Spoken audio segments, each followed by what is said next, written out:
কালপ্ৰিটকেইটাক মানে কৰায়ত্ব কৰি শাস্তি বিহিব লাগে। তেওঁলোকে বিশেষকৈ স্কুল কলেজৰ ল'ৰা ছোৱালী তথা উঠি অহা যুৱকক বিপথে পৰিচালিত কৰি আছে। আজিকালি বিশেষকৈ বেছিভাগ মানুহ আপোনাৰ ছ'চিয়েল মিডিয়াৰ লগত জড়িত, গতিকে মোবাইল খুলিলেই এইসকল জুৱা প্ৰমোটাৰসকলৰ ছবি দেখা পাওঁ।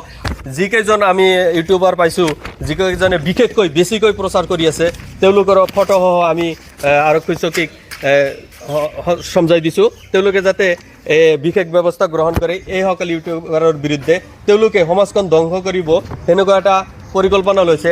তেওঁলোকৰ নিজৰ মুনাফাৰ কাৰণে সমাজখন ধ্বংস কৰি পেলাব। গতিকে মই অসম পুলিচ তথা DGP JP সিং ডাঙৰীয়া তথা আমাৰ মাননীয় মুখ্যমন্ত্ৰী মহোদয়ক অনুৰোধ জনাইছোঁ, হিমন্ত বিশ্ব শৰ্মা ডাঙৰীয়াক, তেওঁলোকে অতি সোনকালে এই সেন্সিটিভ মেটাৰত একশ্যন ল'ব লাগে। হয়, আমি বহুদিন ধৰি চাই আছোঁ অসমৰ বিভিন্ন প্ৰান্তৰ পৰা কিছুমান ইউটিউবাৰে নিজৰ মুনাফাৰ কাৰণে এই ছাত্ৰ ছাত্ৰী আৰু কিছুমান অঞ্চলৰ মানুহক প্ৰৰোচনা কৰি আছে, মানে উৎসাহিত কৰি আছে যে তেওঁলোকে যাতে এই জুৱা খেলৰ গেমবিলাক খেলে। সদায় মানে মোবাইল খুলিলেই আহে, এনেকুৱা অতিষ্ঠ হৈ পৰিছোঁ।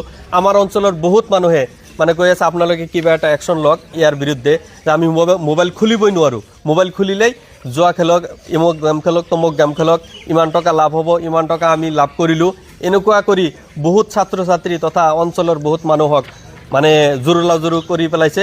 তেওঁলোকক সাহায্য কৰাৰ কাৰণে আমি ছ'চিয়েল মিডিয়াত তেওঁলোকৰ বিৰুদ্ধে প্ৰতিবাদো কৰিছোঁ, কিন্তু এতিয়ালৈকে তেওঁলোকে প্ৰচাৰ কৰা বন্ধ কৰা নাই। গতিকে আমি এতিয়া আমি আইনৰ আশ্ৰয় লৈছোঁ। আজি আমি সন্তুলি আৰক্ষী চকীত আহিছোঁ, আহি কেনে তেওঁলোকৰ বিৰুদ্ধে আমি এজাহাৰ দাখিল কৰিলোঁ। এইটো এজাহাৰ। আৰু যিকেইজন আমি ইউটিউবাৰ পাইছোঁ, যিকেইজনে বিশেষকৈ বেছিকৈ প্ৰচাৰ কৰি আছে, তেওঁলোকৰ ফটোসহ আমি আৰক্ষী চকীক সমজাই দিছোঁ। তেওঁলোকে যাতে বিশেষ ব্যৱস্থা গ্ৰহণ কৰে। এইসকল ইউটিউবাৰৰ বিৰুদ্ধে তেওঁলোকে সমাজখন ধ্বংস কৰিব সেনেকুৱা এটা পৰিকল্পনা লৈছে। তেওঁলোকৰ নিজৰ মুনাফাৰ কাৰণে সমাজখন ধ্বংস কৰি পেলাব। গতিকে মই অসম পুলিচ তথা DGP JP সিং ডাঙৰীয়া তথা আমাৰ মাননীয় মুখ্যমন্ত্ৰী মহোদয়ক অনুৰোধ জনাইছোঁ, হিমন্ত বিশ্ব শৰ্মা ডাঙৰীয়াক, তেওঁলোকে অতি সোনকালে এই সেন্সিটিভ মেটাৰত একশ্যন ল'ব লাগে আৰু এই কালপ্ৰিটকেইটাক মানে কৰায়ত্ব কৰি শাস্তি বিহিব লাগে। তেওঁলোকে বিশেষকৈ স্কুল কলেজৰ ল'ৰা ছোৱালী তথা উঠি অহা যুৱকক বিপথে পৰিচালিত কৰি আছে। গতিকে যিখিনি ব্যৱস্থা কৰিব লাগে, মই মাননীয় মুখ্যমন্ত্ৰী মহোদয়ক বিশেষ কৰজোৰে অনুৰোধ জনাইছোঁ, আপুনি অতি সোনকালে এইসকল ইউটিউবাৰৰ বিৰুদ্ধে আপুনি একশ্যন ল'ব লাগে। ৰাইজৰ ৰাইজে বিপুল দাবী, তেওঁলোকে সমাজখন ধ্বংস কৰি পেলাব আৰু কিছুদিন গ'লে সমাজ ধ্বংস হৈ যাব। গতিকে আমাৰ মাননীয় মুখ্যমন্ত্ৰী মহোদয়ে আমি দেখা পাইছোঁ তেওঁ এইবিলাক কামত অতি সোনকালে একশ্যন লয়। এইটো বিষয়তে যাতে একশ্যন লয়।